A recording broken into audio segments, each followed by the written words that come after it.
کو بتائیں کہ اسلام آباد ہائی کورٹ کے سابق جج شوکت صدیقی کی برطرفی کا کیس چیف جسٹس پاکستان کی سربراہی میں 5 رکنی لارجر بینچ نے سماعت کی۔ عدالت کے روبرو سابق D G ISI lieutenant general retired Faiz Hameed کے وکیل نے جواب جمع کرا دیا۔ موقف اختیار کیا کہ شوکت صدیقی کے الزامات مسترد کرتے ہیں۔ چیف جسٹس پاکستان نے ریمارکس میں کہا، تقریر کرنے پر جج کو ہٹایا تو آدھی عدلیہ گھر جائے گی۔ سینئر قانون دان حامد خان کا کہنا تھا، سپریم جوڈیشل کونسل کو پہلے انکوائری کرانا چاہیے تھی۔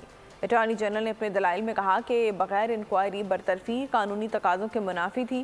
سائل شوکت صدیقی کے وکیل نے انکوائری کے لیے جوڈیشل کمیشن کی تشکیل کا مطالبہ کیا۔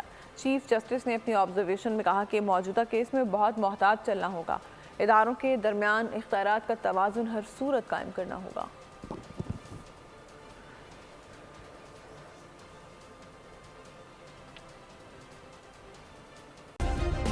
سبسکرائب کریں اور بیل دبائیں تاکہ کوئی خبر رہ نہ جائے۔